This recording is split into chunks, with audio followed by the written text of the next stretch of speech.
Hello, my dear friend. Welcome to the Blessing TV on this special program.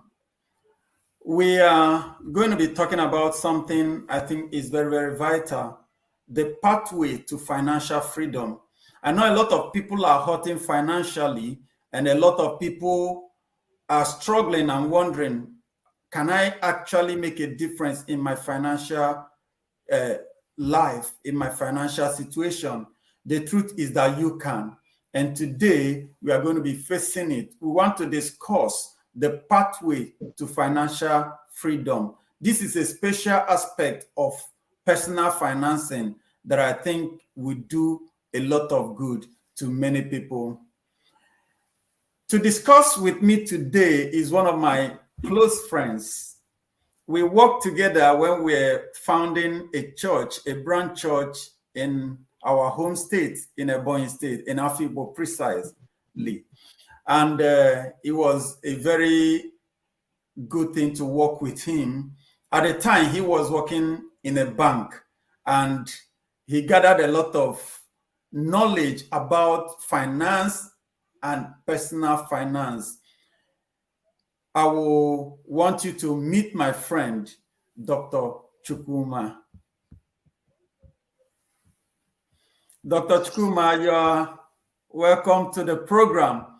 I want to say that you did your bachelor's program in Federal University of Technology, Owerri, and then you moved to UK where you did your master's and later on continued with your PhD program.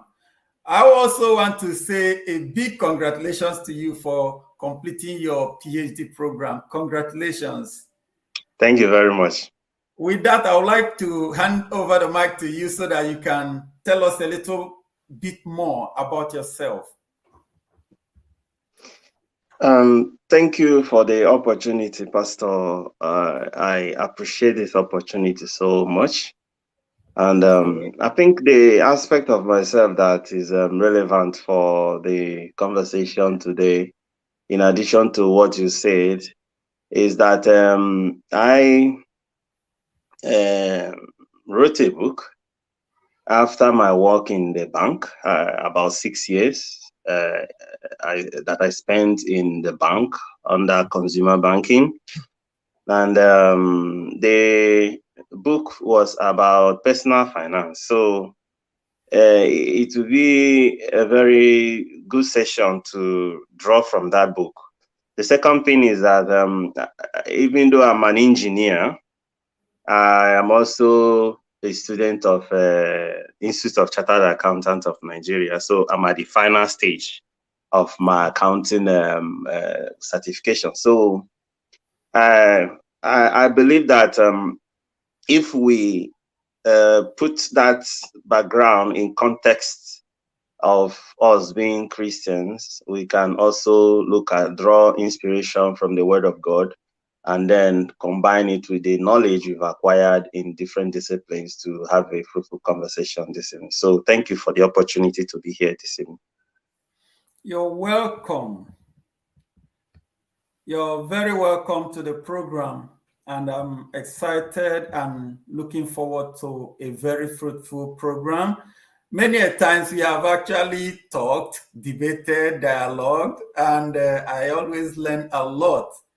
And I believe today our audience are going to listen and they're going to learn from you, from me, and it's going to be a fruitful discussion. I am Ifeanyi Okogwu. I'm also an engineer by training, but I've spent a lot of time studying success on my own, on my personal education, and also studying finances, basically seeking to study to help myself. And I think I've also gathered a lot of things that will be very, very useful in this discussion. In our previous discussion, on this same topic, though it was not a broadcast, it was a personal dialogue, we talked a lot about the stages people go through in the personal finance journey. And we mentioned we go from dependency, where everybody starts life, where we are depending on other people. We went on to talk about independence phase, and then we move from that to financial freedom, and from that to the wealthy place where somebody is not just trying to meet up or to be comfortable, but has a lot of wealth. And beyond that, we have the stage of legacy. You actually pointed out that stage of legacy that is very, very important. Can you talk a little about these stages before we proceed to the other part of the discussion? Okay. If we start from the point of dependency, I think let's kind of describe this in parallel with the normal life cycle of any human being. So when we are born, we completely depend on our parents, and over time, from depending on parents, we then start depending on teachers and our peers. So our financial development takes that curve as well. So once we are born, we start depending on the resources of our parents or our carers. So that's the first stage. Nobody expects anyone to earn any amount at that particular point. Some people can, some children that have special talents can start earning, but we are talking about normal distribution. If their parents utilize their talent. Yes, exactly. So some parents can spot talents in their children, and and they start earning early enough. But when we are talking about normal distribution, that's a distribution where greater percentage of the population might be. So naturally, a lot of people depend on their parents and carers at the beginning. So they send you to school, they train you, give you special training. After that first stage, then you've been prepared to enter into a level of independence. So at the level of independence or stage of independence, you can then start earning. So it doesn't mean you get a degree before you enter independence. It might be college or, so once you stop depending on your parents and you are now surviving on your own, thriving on your own, you've entered independence stage. So in that independence stage, you can now start earning. Okay. Why the typical characteristics of the dependency stage is learning. You learn skills, develop your talents, learn professional skills and all of that. So the independent stage has to do with then deploying what you have learned and your skills to earn. You begin to earn money, earn other earn other assets. And what you then need to do at that phase might include things like investments and savings. Okay, just as you mentioned in the introduction stage, regardless of how the times might be difficult, it is still good for people who want to really accumulate wealth to also find something to save, even in this difficult time. As long as you can meet your basic needs, so you may need to save something. So after the that stage, you can then, if you succeed in saving a lot and investing a lot, okay, so you can then enter into the next phase. The next phase will then be financial freedom. So if you have generated enough assets, okay, and your net worth is such that you can, basically solve your needs without thinking about them. So you've entered into that financial freedom stage. And from that financial freedom, if you keep accumulating investment assets and of course reducing your liabilities, you can enter a stage where you can, be in a wealthy place. And at that particular point, your wealth is no longer based on cash. Your friends, your network, your talent, everything about you, becomes value. You can talk to a company and they can do something just because you ask them to do that. That's value. So at that particular wealth stage, your value is no longer based on cash. It's now based on goodwill and other assets. So after that stage, probably when one is gone, the person can then leave a legacy. Just think about an organization like Ford Foundation, okay, or the family of Edison. Their generations, their great grandchildren may not know the man, but his legacies are still taking care of the family. So even though that is on a high side, but there are some families that have worked so hard and established companies, established organizations that their generations to come will continue to leverage on that hard work of their great grand parents to continue to advance their life. I hope I didn't take much of your time to explain that. No, it's interesting what you said. What I was just thinking is that the different activities we do in relation with money, finance, they are sort of overlapping in the different phases. For instance, somebody who is still dependent can do a job or something like that and earn some money. That doesn't mean the person has become independent simply by earning. Like here in Sweden, young people from the age 13, 14, 15 they do summer job. From that age of 13, they can work 2 weeks, 3 weeks, a month or two during the holiday and earn some money. But the money they earn cannot support them if they were to live on their own. Thank you. The person is not yet independent, but the person has started earning. Likewise, after independence, the person keeps earning, but the person can take care of his needs, but the person is still tied to a job, or maybe occasionally still gets help from parents if the parents are wealthy, or from brothers and sisters. So I'm thinking financial activities overlap. Yes, I completely agree with you, and thank you for pointing that out. Now, that particular learning stage, which is the dependency stage, is a very important stage. For instance, if a young person start earning money, maybe from doing small jobs, the person should start learning how to save. If the person does not learn how to save at that stage, if the person earns, let's say, 100 euro, the person should be able to save at least 10 euro. Okay. Accumulate 10 euro.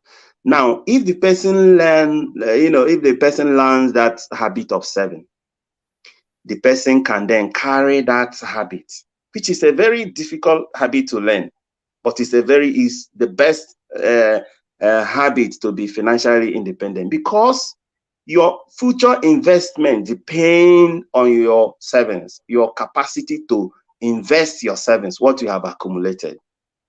And if somebody cannot learn that, the person can then enter into earning stage, earn 100,000 euro in a month or in a year, and still be in debt. And spend 200.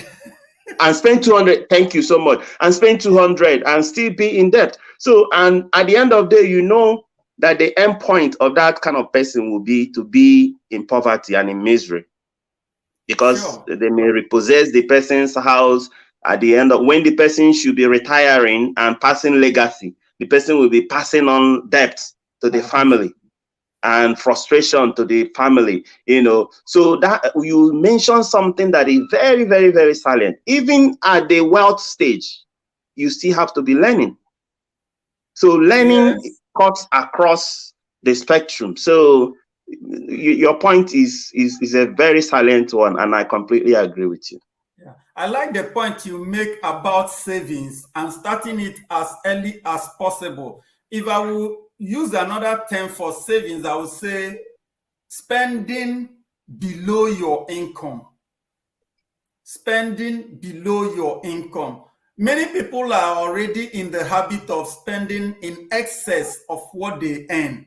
For instance, one of the things that put people into that category is that they will always say, I am worth it, I deserve it.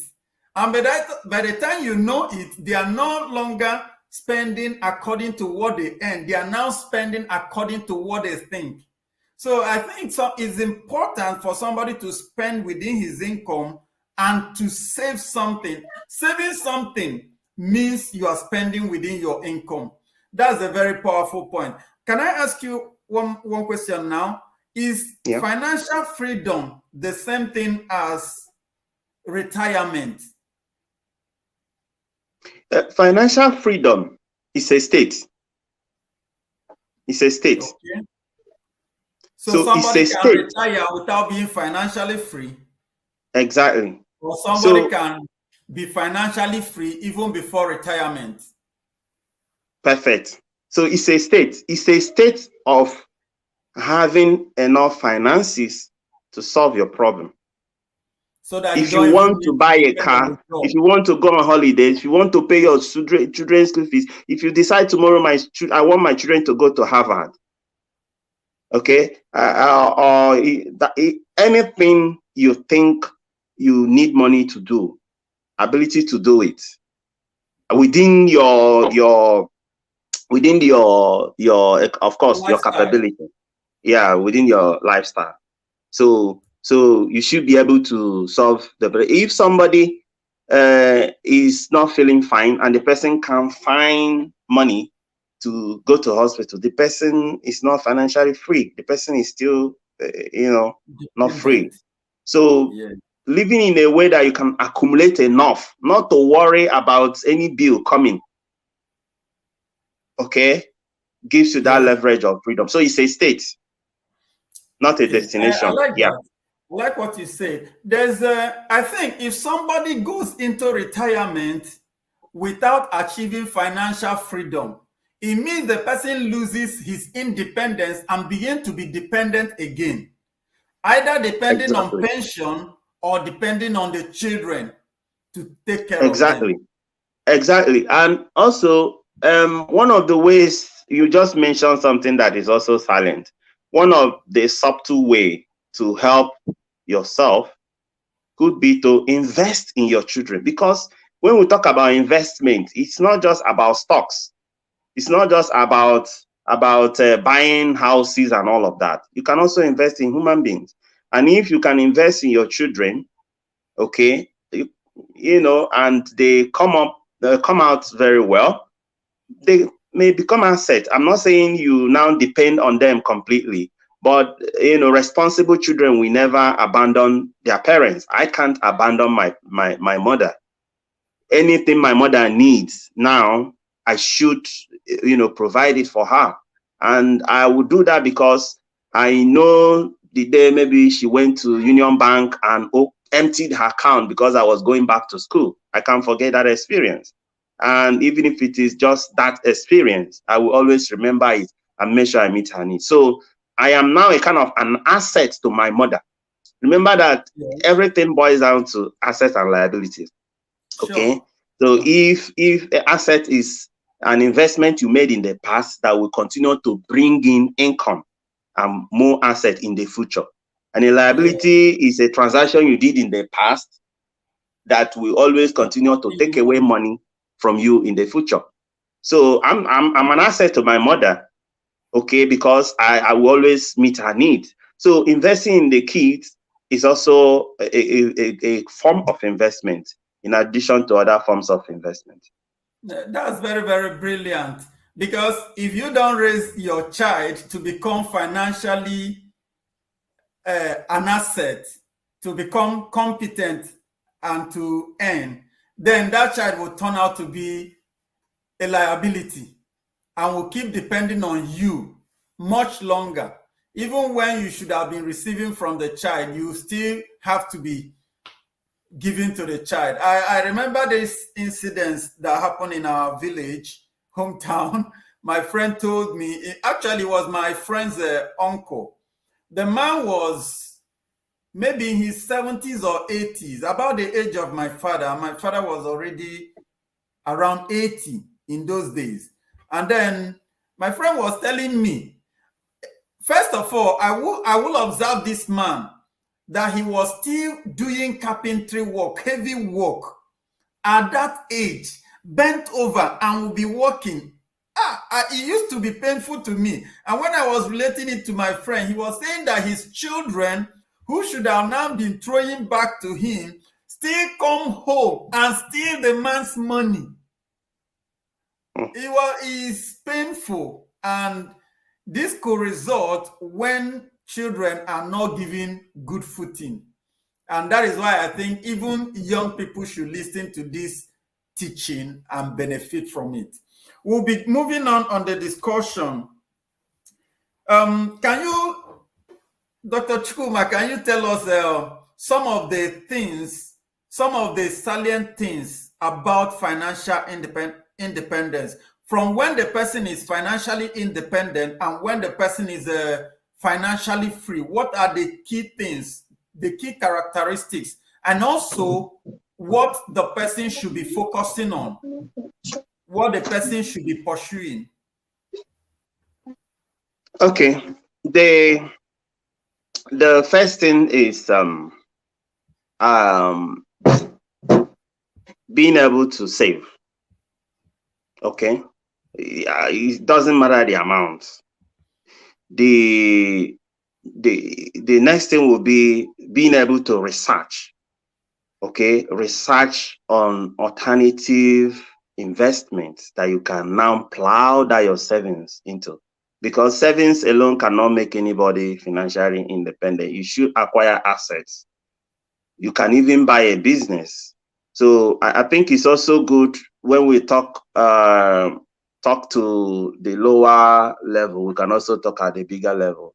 You can buy a business. You can invest in a business, and you can buy equity into a business. Okay, you are still doing your shares. Yeah, you can buy shares. You can buy other assets. Okay, so at that earning stage, what you do there determines your next phase, which is financial freedom, and of course wealth and legacy. So it is the productive stage of every human being's life, and what you do determines how you end.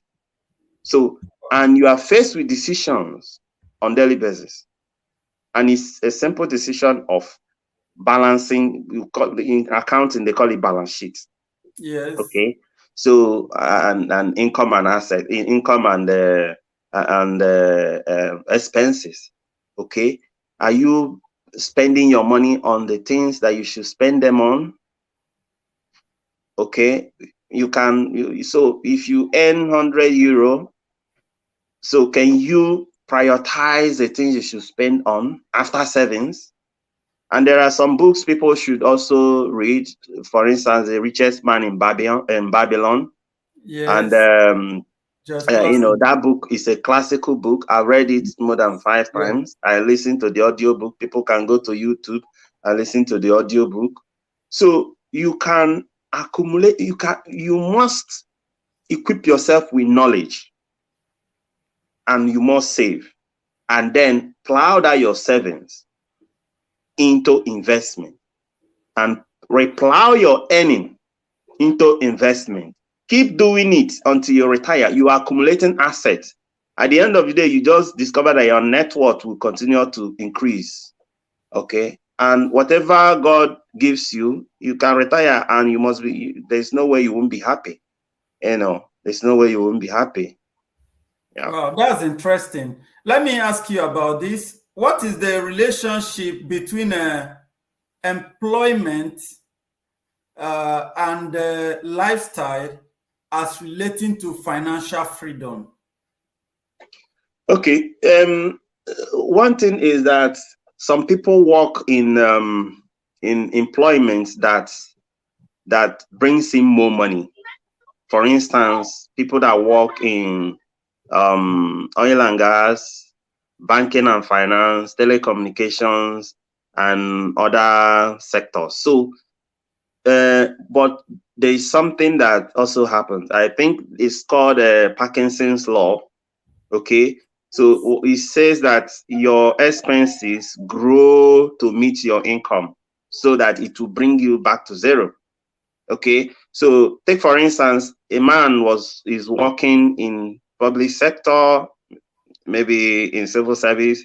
He is earning 100,000. When he travels, he sleeps in a hotel that is about 20,000. He has gone to oil and gas. Instead of maintaining the same hotel, he will now start sleeping in a hotel that is now worth 250,000, because he will think, I think this is no longer my level. I need to upgrade as well. You can imagine the difference between 250,000 and 20,000. Imagine that difference was plowed into savings to create an asset. And imagine how many times the person will sleep in that hotel. Okay. So let's assume the person does that 10 times. 240,000 times 10 is already 2.4 million that can go into savings. And that was a cost due to perception in change in standard and lifestyle. You know, when people think that they've arrived, I mean, I can now spend more, you know, and of course they can spend more, but the point is that can you still maintain a level of frugality and plow the difference to savings and investment so that you can create assets for people around you, yourself, and also your children?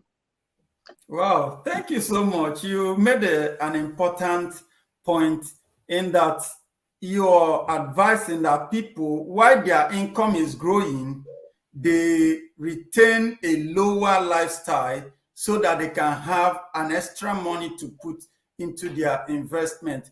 That is very, very wise. And I think that is also one of the things that is keeping many people in bondage, because in the world today, people we will always want to get the new iPhone.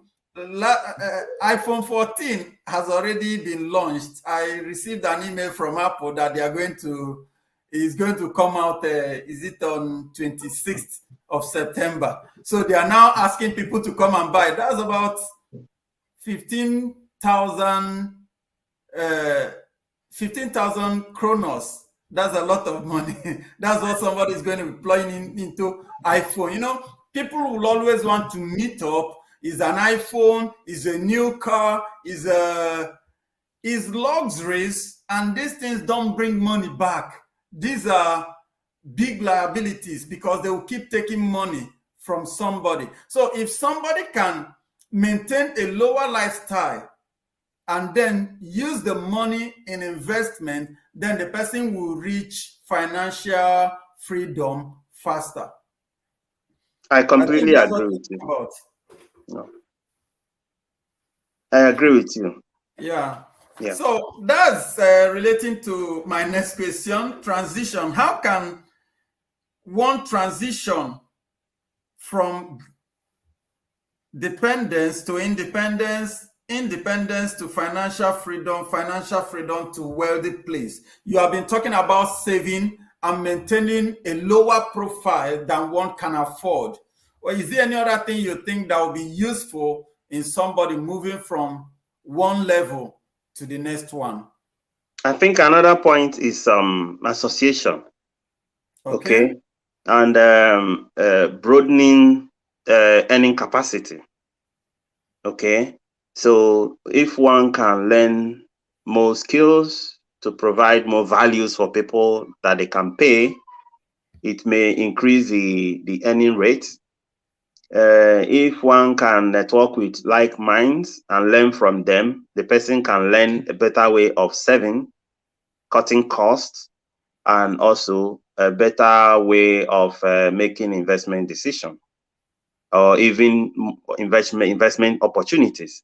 So networks and diversifying income, if possible, could be an addition to that. But the transition, as you mentioned the other time that they overlapped, is one should always know where they are and know how to get to the next point.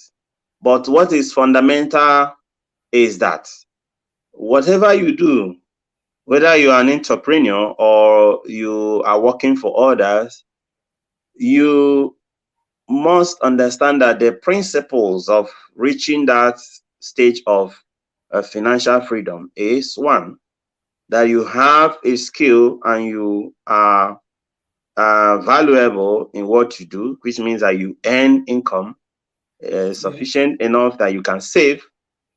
If you can't earn enough to save, see how you can improve yourself. Like I said, it's part of what I wrote in my book. You can even borrow money to improve yourself if at the end of the day, that amount will be paid off and the rate at which you now earn will make up for that. So once you increase your capacity to earn, then make sure you earn and then start investing. So another thing I want to say is that we need to start understanding values. So it's not only money that is valuable. I used to say that trust is capital. Okay, sure. Trust is capital. So by trusting, by living in a way that people can trust us, they can invest in our ideas. Okay, they can partner with us in business, and you never can tell how much that collaboration or joint venture can increase your net worth at the end of the day. So these are the things that are very, very important. But transitioning, the fundamental thing is make sure you have the skill set or you develop yourself to earn. Make sure that you save and research investment options that you can invest in, and continue to save and invest and expand your capacity to earn and invest until you retire. And I can assure you that if you keep doing that, that you will retire happy. You must not be Bill Gates, but you can afford to eat whatever you want to eat, wear whatever you want to wear at that point, and then go to wherever you want to go. And I don't think people need any other thing other than this. You mustn't own the whole world, Yeah. That's interesting. Now you mentioned retirement. I want to ask about pension. Is this something somebody can rely on? I know many people that work for governments and big corporations have pensions, but there are some people who don't have pension. But do you think somebody can rely on pension to take care of him so that the person will be happy? Pension cannot completely make anyone happy.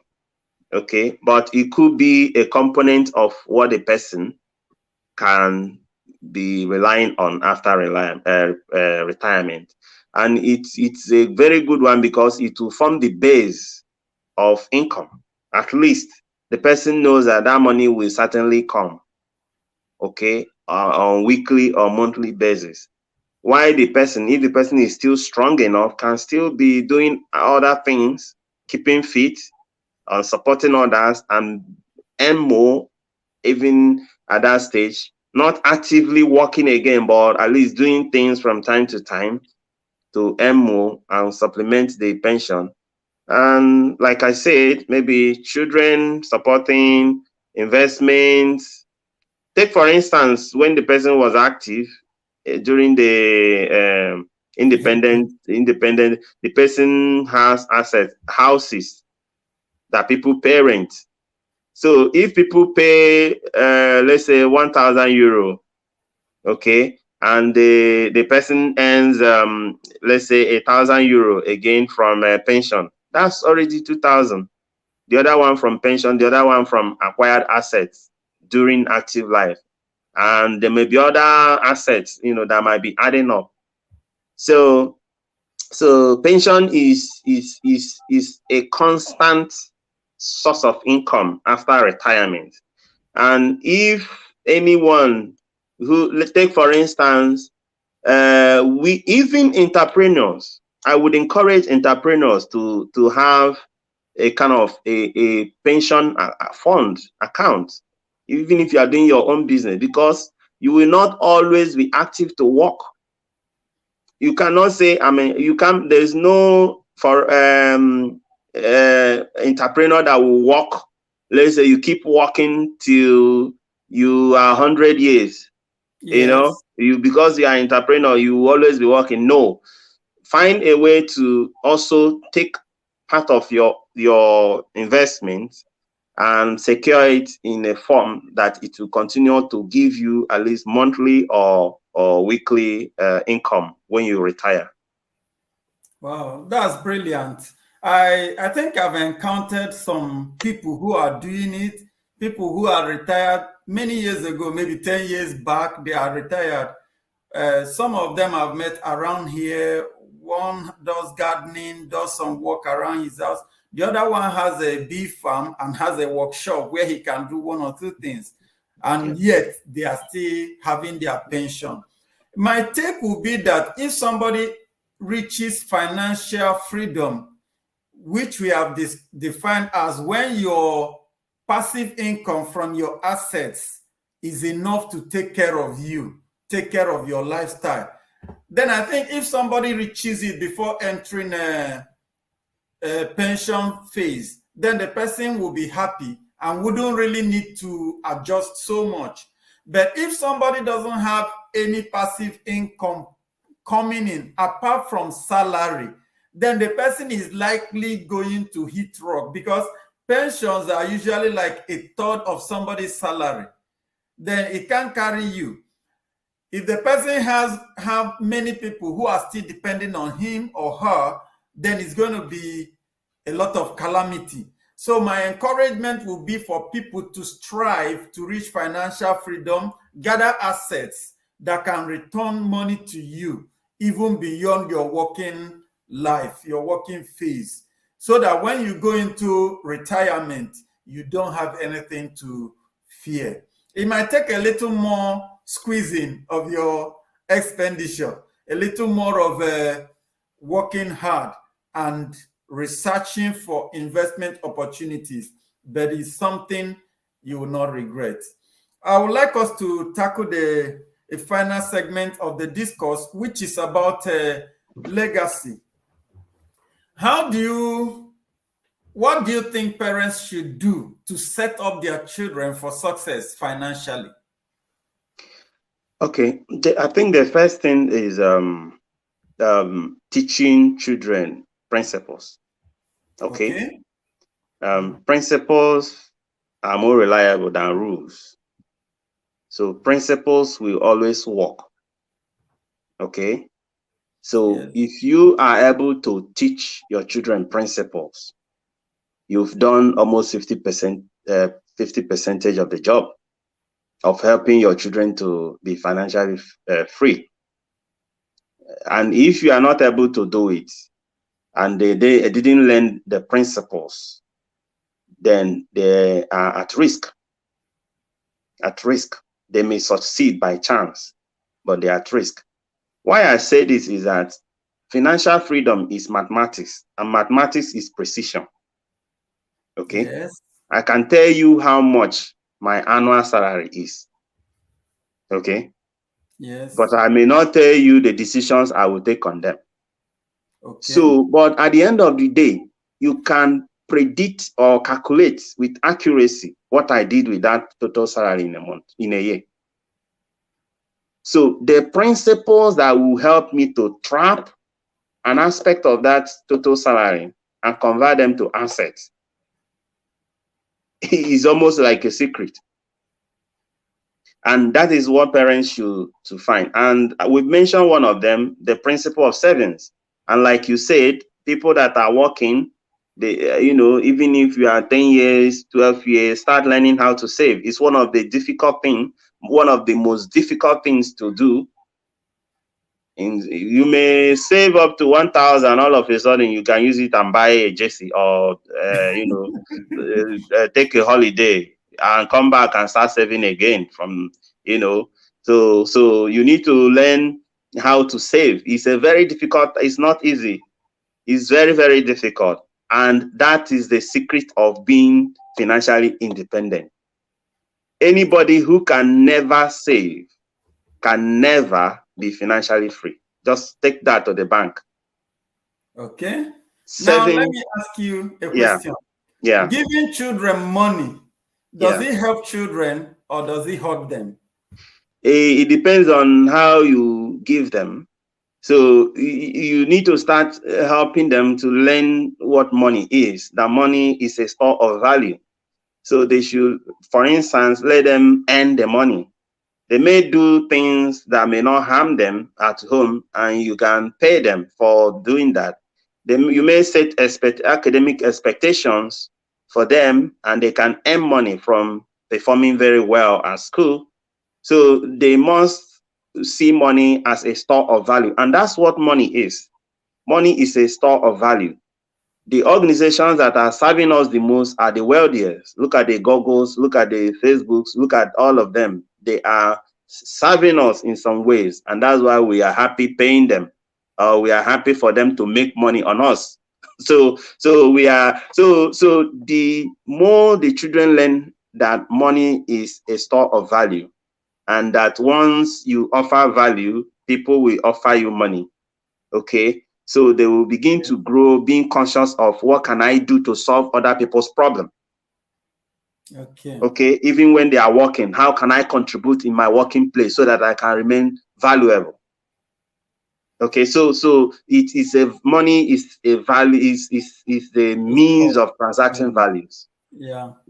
Thank you so much. I must say that it's been wonderful talking with you. I've learned a lot, and I'm sure our viewers will learn a lot from this discourse. Before we wrap up, I would like to ask you to tell us some more about your book. You've mentioned it from the beginning, but now tell us what we need to know about the book. Thank you for the opportunity. I have many books now. The first one is Scholarship. personal financial management using a ELF model. And what the book does is to give you a framework, okay, and give you pathways that you can take to become financially free. And when you read that book, you begin to see why savings is very, very important. Or you also see that borrowing is not a bad thing, but it depends on what you use the money for. So borrowing is not a bad thing. It depends on what you use the money for. Yeah, exactly. So borrowing is one of the ways to increase your worth. If you go to big companies, they are also likely to be the most indebted. United States of America is the most indebted, but it's the biggest economy. If you go to Nigeria, Dangote is the wealthiest man in Africa, but he's most likely to also be the most indebted. So you use debt to create asset as well. And that asset will pay back that debt, and you continue to benefit from the asset. Wow. I remember when I bought my first property, I borrowed from a senior friend, okay, and I later paid, and my asset is with me. You see, so I wouldn't say maybe if you had not borrowed, you may not have been able to acquire the asset. No, and that is, we go back to the trust being capital. If I go to the same man and say, borrow me again, I have another property to buy, he is likely to borrow me because I paid the one I borrowed from him. But for those who borrow thinking that they are smart, they will not pay back, they are also blocking their future opportunities to use other people's money to create assets. That's interesting. That's interesting. I think careless people will get into problem when they borrow. But a careful person who is careful to pay back will actually utilize borrowed money to make a lot of progress in life. Exactly. You talked about the financial book. What's the title again, and where can somebody find it? Yeah, they you can buy it from Amazon. It's Amazon anywhere, Amazon worldwide. And more books. Yeah, more books. It's just type personal financial management using health model. Okay, by Destiny Chukwuma Ogbonna, that they can get it. I also have a recent book which I completely recommend. Is Thinking, Knowing, Doing, and Being. Thinking, okay? Knowing, being, Doing, and being. So thinking, you think, knowing, you know, you do, and you become. being. So if you want to become financially independent, it's not a theoretical work. You need to think, you need to know, you need to do it before you become. So anything you want to become, it's almost the same model. You have to think about it. You need to know exactly what you need to do, how to do it, when to do it, who to meet to help you. And after having that knowledge, you have to put it into action. If you know everything and you cannot do anything, you cannot achieve anything. And once you start doing it and start doing it consistently, you just naturally become. It's not something that should stress you. So anything you want to become and you are passionate about becoming it, you need knowledge and you need to really take actions, and I can assure you that you'll become that. So it's a powerful book. You can get it on Amazon worldwide as well. And let me leave other ones because those ones might not be related to what we are discussing today. Okay, that's quite interesting. For want of time, we'll be wrapping it up here. And I want to say a special thank you to Dr. Chukwuma for coming on board to discuss with me.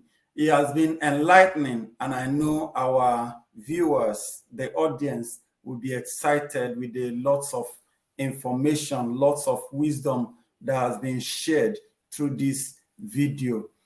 God bless you so much. And thank you very much. Our viewers, I thank you for coming to our channel, and I want you to do us a favor. Subscribe to our channel if you have not, and if you have subscribed before, consider sharing this video to other people and invite other people to join the channel. Thank you so much. God bless you. Thank you, sir.